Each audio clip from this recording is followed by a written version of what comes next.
दोस्तों स्वागत है आप सभी का एक बार फिर से आपके अपने यूट्यूब चैनल डिफेंस पॉइंट पर। और हमारे आज के इस वीडियो में हम देखेंगे कोस्ट गार्ड नाविक एग्जाम की तैयारी के लिए फिजिक्स का एक प्रैक्टिस सेट। दोस्तों ये प्रैक्टिस सेट आपके नाविक जीडी एग्जाम के लिए होने वाला है।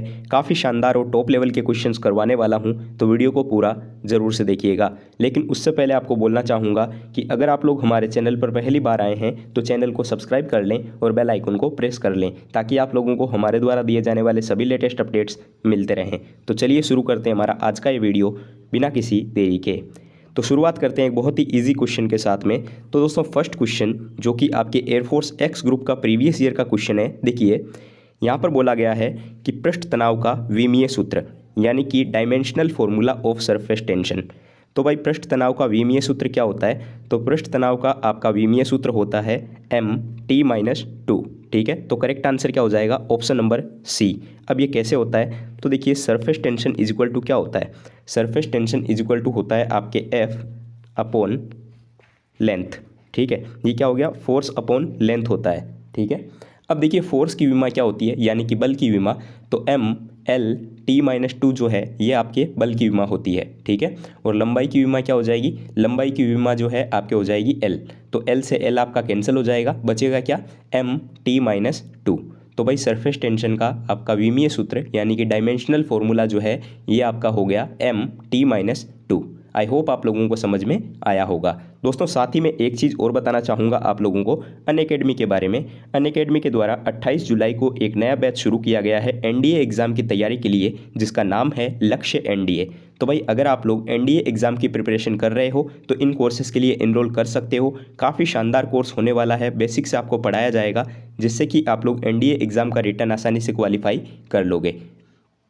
तो अगर आप लोग इसके लिए एनरोल करना चाहते हो तो आपको लिंक सारी वीडियो के नीचे डिस्क्रिप्शन बॉक्स में दी गई है, और आपको वहां से अनअकैडमी का लर्नर ऐप इंस्टॉल करना है। और उसके बाद में दोस्तों आप लोगों को सिंपली वहां पे रजिस्टर कर लेना है। रजिस्टर करने के बाद में आपको वहां पे कोर्स सिलेक्ट करना है। तो कोर्स में आपको डिफेंस की कैटेगरी में एनडीए, एयरफोर्स XY और नेवी को सिलेक्ट कर लेना है। उसके बाद में आपसे पूछा जाएगा गेट सब्सक्रिप्शन।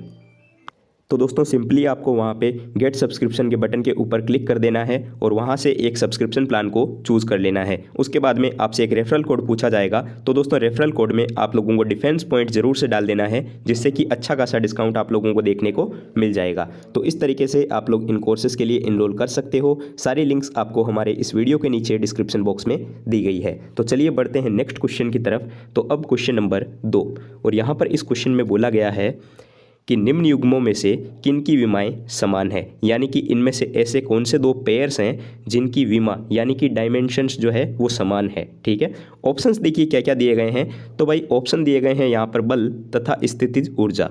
देखिए आज थोड़ी सी क्वालिटी डाउन हो सकती है, तो भाई लोग मेंटेन कर लीजिएगा। ठीक है, नेक्स्ट वीडियो से फिर से क्वालिटी आपको सेम मिलने लग जाएगी। दूसरा ऑप्शन आपको दिया गया है कार्य तथा बल युग्म। ऑप्शन नंबर सी में बोला गया है ऊर्जा तथा शक्ति। और option number D torque and force यानी कि बल आघूर्ण और बल। ठीक है, तो भाई किन की विमाएं समान है? तो इसके लिए करेक्ट आंसर आपका हो जाता है ऑप्शन नंबर बी, यानी कि कार्य तथा बल युग्म। इन दोनों की विमाएं जो है ये आपके समान होती है। कैसे होती है और इनकी विमा होती क्या है?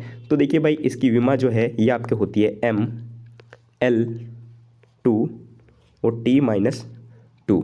ये आपकी विमा होती है कार्य और बल युग्म की। ठीक है, आई होप आप लोगों को समझ में आया होगा। तो चलिए बढ़ते हैं नेक्स्ट क्वेश्चन की तरफ। तो अब देखिए क्वेश्चन नंबर 3, और यहाँ पर देखिए काफ़ी इंपॉर्टेंट क्वेश्चन मैंने शामिल किया है।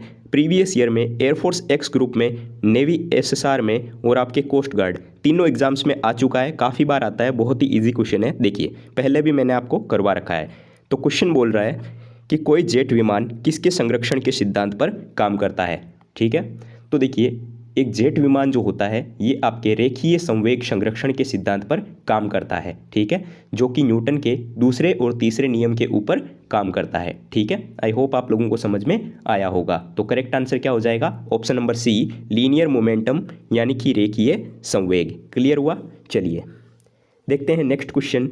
तो अब देखिए दोस्तों फोर्थ नंबर क्वेश्चन जो कि आपको दिया गया है कि किसी स्वतंत्र रूप से गिरती वस्तु द्वारा तय की गई दूरी निम्न में से किसके समानुपाती होती है। काफ़ी अच्छा क्वेश्चन दिया गया है, आपके यूपीएससी एनडीए एग्जाम का प्रीवियस ईयर का क्वेश्चन है। ठीक है, तो देखिए भाई ऑप्शंस क्या क्या दिए गए हैं। तो पहला ऑप्शन दिया गया है मास ऑफ द बॉडी यानी कि वस्तु के द्रव्यमान के। ऑप्शन नंबर बी उड़ान समय के। ऑप्शन नंबर सी उड़ान समय के वर्ग के। ठीक है, और ऑप्शन नंबर डी आपको दिया गया है गुरुत्वीय त्वरण के कारण त्वरण के वर्ग के। तो भाई करेक्ट आंसर क्या हो जाएगा? तो देखिए इसके लिए जो है आपका करेक्ट आंसर हो जाता है ऑप्शन नंबर सी। और ऑप्शन नंबर सी आपको क्या दिया गया है? उड़ान समय के वर्ग के। अब देखिए ऐसा क्यों होता है तो मैं आपको थोड़ा सा क्लियर कर देता हूँ यहाँ पे, ताकि आपका कोई भी डाउट ना रहे। हम लोग जानते हैं भाई एच बराबर होता क्या है, ये आपका होता है U T plus 1/2 G T square. पढ़ा हुआ है बिल्कुल। इससे अब देखिए यहाँ पर इनिशियल वेलोसिटी जो है ये क्या है, यहाँ पे 0 है। ठीक है, तो u बराबर क्या हो गया यहाँ पे 0। तो भाई यहाँ पर u की वैल्यू जो है वो टोटल 0 है।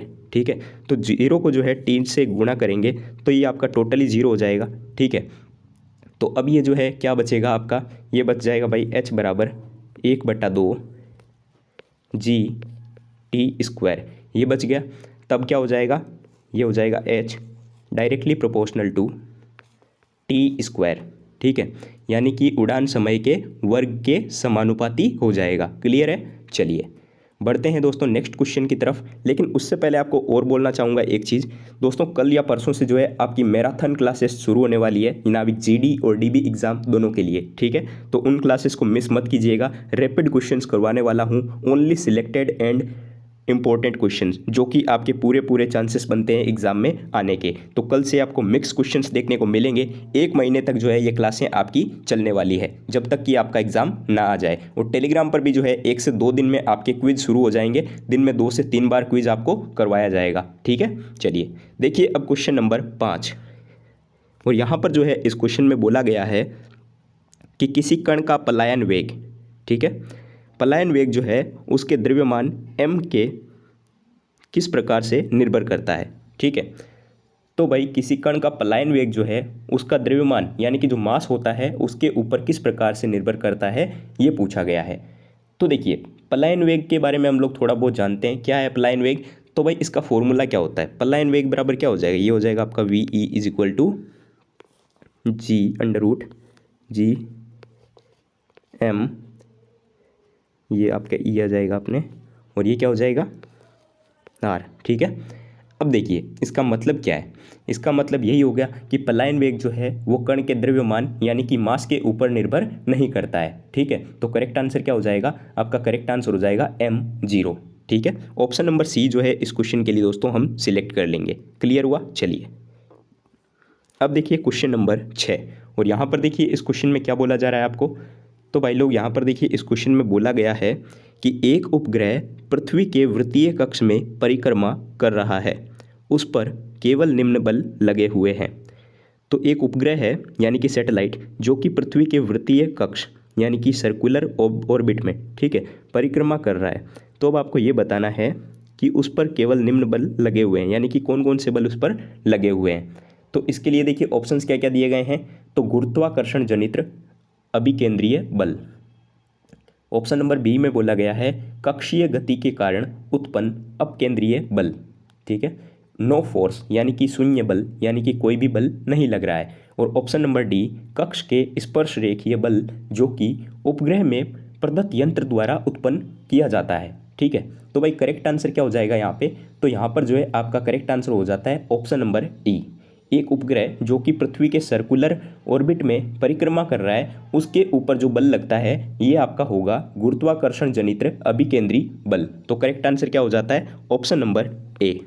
ठीक है, चलिए तो अब देखिए दोस्तों क्वेश्चन नंबर 7। और यहाँ पर देखिए इस क्वेश्चन में क्या बोला गया है।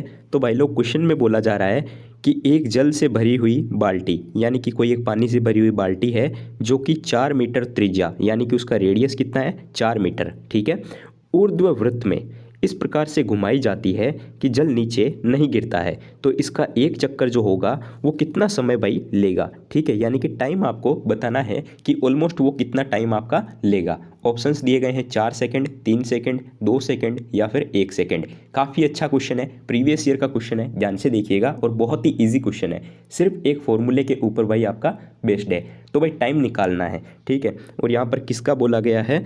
तो ये आपको बोला गया है कि एक बाल्टी जो कि 4 मीटर त्रिज्या है और ऊर्ध्ववृत्त में घुमाई जाती है, ठीक है, जिससे कि जल नीचे नहीं गिरता है। तो टाइम पूछा है, तो भाई फॉर्मूला क्या हो जाएगा, टी बराबर हो जाएगा आपका ये 2πr अपॉन, ये आपका v होता है, लेकिन इसको जो है हम लोग क्या लिख सकते हैं, 2πr upon root R G, ठीक है, क्योंकि हमारे पास r की वैल्यू है। r क्या हो गया यहाँ पे जो है, r आपका हो गया रेडियस, ठीक है। दोस्तों ये फॉर्मूला जो है आप लोग याद रख लीजिएगा, काफ़ी आपके आगे काम आने वाला है। तो चलिए भाई लोग वैल्यू रख देते हैं। तो देखिए ये हो जाएगा आपका 2, फिर पाई की वैल्यू 3.14 लिख देते हैं, ठीक है, ये इनटू है बीच में यहाँ पे। उसके बाद देखिए यहाँ पे आपकी r की वैल्यू क्या हो गई, 4 हो गई, ठीक है, ये आपकी हो गई 4। अब देखिए यहाँ पर जो है क्या हो जाएगा आपका रूट, ये हो जाएगा फिर से 4 इंटू 9.81, ठीक है, क्योंकि जी बोला गया है तो जी की वैल्यू क्या होती है आपकी 9.81। तो भाई लोग इसको सॉल्व जब आप करेंगे तो इसकी जो वैल्यू आएगी आपकी लगभग, ये आपकी आती है 4.02। मुझे याद है ये क्वेश्चन, मैंने काफ़ी बार सोल्व कर रखा है। तो इसकी वैल्यू जो है ये आपकी आती है 4.02, ठीक है। लेकिन यहाँ पर ऑप्शन में आपको यहाँ पर नहीं दिया गया है 4.02, तो हम लोग यहाँ पे क्या करते हैं, 4 को सिलेक्ट कर लेते हैं, ठीक है। तो करेक्ट आंसर क्या हो जाएगा, ऑप्शन नंबर ए 4 सेकेंड। हूबहू क्वेश्चन देखने को मिल जाएगा, तो काफ़ी इंपॉर्टेंट हो जाता है, ठीक है। चलिए बढ़ते हैं नेक्स्ट क्वेश्चन की तरफ। तो अब देखिए क्वेश्चन नंबर 8, और यहाँ पर देखिए ये क्वेश्चन जो है मैं आपके लिए लेकर के आया हूँ। इसका राइट आंसर क्या होगा आपको नीचे कमेंट बॉक्स में कमेंट करके बताना है। काफ़ी इजी क्वेश्चन है, ठीक है। आप लोग फिजिक्स कितना पढ़ते हैं इससे आपका पता चल जाएगा, ठीक है। क्वेश्चन देखिए आपके लिए क्या है। तो भाई लोग क्वेश्चन है आपके लिए कि किसी उपग्रह का कक्षा में परिक्रमण काल जो है ये कितना होता है, यानी कि the time period of revolution of A satellite given by, ठीक है। तो राइट आंसर क्या होगा नीचे कमेंट बॉक्स में कमेंट करके ज़रूर से बताइएगा, ठीक है। चलिए बढ़ते हैं नेक्स्ट क्वेश्चन की तरफ। तो अब देखिए क्वेश्चन नंबर 9, यहाँ पर जो है इस क्वेश्चन में बोला गया है कि एक दोलायमान पेंडुलम, ठीक है, एक दोलायमान पेंडुलम है जो कि पृथ्वी के गुरुत्व के प्रभाव में मुक्त रूप से गिरता है। तो पेंडुलम का दोलन काल जो है ये क्या होगा, दोलन काल। तो आपको भाई दोलन काल बताना है, तो हम लोग इसको कैसे निकाल सकते हैं। तो हम लोग जानते हैं कि आवर्तकाल बराबर क्या होता है, तो आवर्तकाल बराबर होता है t = 2π रूट L अपॉन जी, ठीक है। क्या होता है फॉर्मूला, तो भाई आपके आवर्तकाल बराबर होता है 2π इंटू L अपॉन जी, ये फॉर्मूला होता है। अब देखिए क्या बोला गया है क्वेश्चन में कि जो ये पिंड है वो मुक्त की तरह गिरती हुई वस्तु का जो त्वरण क्या हो जाएगा, मतलब कि क्या बोला गया है, देखिए फिर से समझा रहा हूँ कि भाई एक दोलायमान पेंडुलम जो है वो पृथ्वी के गुरुत्वीय केंद्र के प्रभाव में मुक्त रूप से गिरता है। क्या बोल दिया गया है, मुक्त रूप से गिरता है। तो मतलब इसका त्वरण यानी कि एक्सेलरेशन, ये जी क्या हो जाएगा, यहाँ पर जी की वैल्यू आपकी जो है 0 हो जाएगी भाई लोग। जी की वैल्यू क्या हो जाएगी यहाँ पे, तो जी की वैल्यू हो जाएगी आपके 0।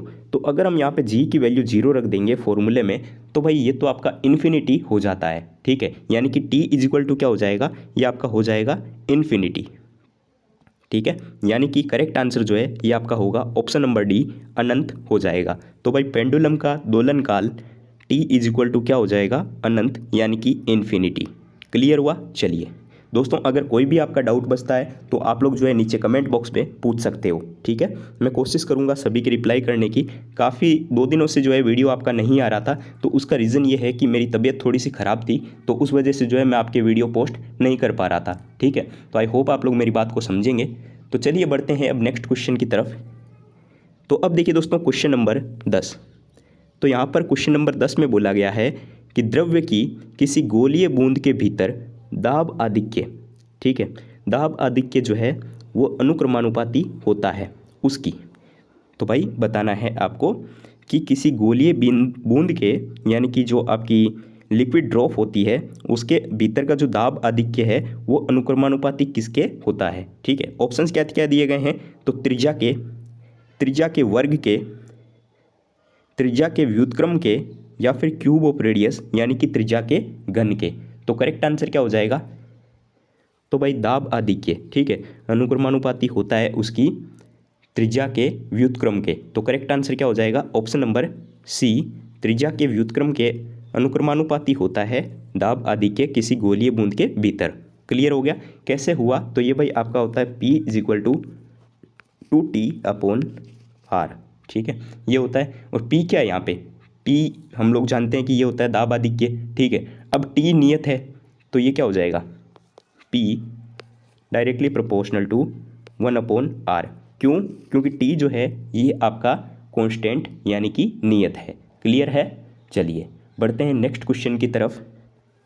तो अब देखिए क्वेश्चन नंबर 11। यहाँ पर इस क्वेश्चन में बोला जा रहा है कि विशिष्ट ऊष्मा क्षमता तथा मोलर ऊष्मा क्षमता का अनुपात क्या होता है, ठीक है। तो देखिए यहाँ पर ऑप्शंस क्या क्या दिए गए हैं। तो दोस्तों ऑप्शन दिए गए हैं कि एक सार्वभौमिक स्थिरांक यानी कि is a universal constant. Option number B में बोला गया है कि द्रव्यमान यानी कि मास पे डिपेंड करता है। ऑप्शन नंबर सी में बोला जा रहा है कि उसके अणुभार के ऊपर निर्भर यानी कि डिपेंड करता है। या फिर option number D is a dimensional less quantity यानी कि ये एक विमाहीन राशि है। तो भाई लोग आपको देखते ही समझ आ गया होगा और काफ़ी इंपॉर्टेंट क्वेश्चन भी हो जाता है। ध्यान से समझिए क्या बोल रहा हूँ कि विशिष्ट ऊष्मा क्षमता और मोलर ऊष्मा क्षमता, ठीक है, ये दोनों ही भाई आपके ऊष्माधारिताएं हैं, ठीक है। अब ये जब ऊष्माधारिताएं हैं तो ये क्या हो जाएगी? विमाहीन राशि हो जाएगी, ठीक है, यानी कि it's a dimensional less quantity. Correct answer क्या हो जाएगा? ऑप्शन नंबर डी जो है भाई इस क्वेश्चन के लिए आपका करेक्ट हो जाता है। चलिए काम खत्म, बढ़ते हैं नेक्स्ट क्वेश्चन की तरफ। तो अब देखिए क्वेश्चन नंबर 12 और यहाँ पर देखिए इस क्वेश्चन में बोला गया है कि यदि कुंडली में धारा के परिवर्तन की दर 1 हो तो प्रेरित विद्युत वाहक बल यानी कि इलेक्ट्रोमोटिव फोर्स जो है ये आपके किसके बराबर होगा, ये बताना है। ऑप्शंस देखिए क्या क्या बोले गए हैं। तो यहाँ पर बोला गया है कोफिशिएंट ऑफ सेल्फ इंडक्शन यानी कि स्वप्रेरण गुणांक। Option number B magnetic flux linked with the coil यानी कि कुंडली में जुड़ा हुआ चुंबकीय flux. Option number C coefficient of mutual induction यानी कि अनोन्य प्रेरण गुणांक। या फिर ऑप्शन नंबर डी कुंडली में फेरों की संख्या। काफ़ी इंपॉर्टेंट क्वेश्चन है, आपके एनडीए एग्जाम के अंदर आया हुआ है। नेवी एयरफोर्स में तो फिलहाल नहीं आया है, तो कोस्ट गार्ड में भाई आ सकता है, ठीक है। देखिए ये करेक्ट आंसर इसका क्या हो जाएगा? तो इसके लिए जो करेक्ट आंसर हो जाएगा कोफिशिएंट ऑफ सेल्फ इंडक्शन यानी कि स्व प्रेरकत्व गुणांक, ठीक है। अब क्यों हो जाएगा? काफ़ी लोग ये भी पूछेंगे, कन्फ्यूजन हो रही होगी। तो ये भाई आपका क्या हो जाएगा? E इज इक्वल टू, ठीक है, E is equal to L DI/dt होता है, हम लोग जानते हैं, पढ़ा हुआ है। चलिए तो इससे क्या हो जाएगा? देखिए इससे हो जाएगा DI/dt इज इक्वल टू 1, ठीक है। तो E बराबर क्या हो जाएगा? आपका L हो जाएगा। सॉरी मैं क्या बोल रहा हूँ फिर से समझिए, ये आपका हो जाएगा E is equal to L into DI/dt, ये हो गया। अब देखिए इससे क्या होगा? अगर DI/dt, ठीक है, इसको मैं बराबर कर दूँ L के, ठीक है, तो ये क्या हो जाएगा? E is equal to L हो जाएगा। चलिए तो करेक्ट आंसर क्या होगा? तो भाई करेक्ट आंसर हो जाएगा option number A coefficient of self induction. अगर थोड़ी सी बोलने में चूक हो गई है तो सॉरी दोस्तों, ठीक है। चलिए बढ़ते हैं नेक्स्ट क्वेश्चन की तरफ।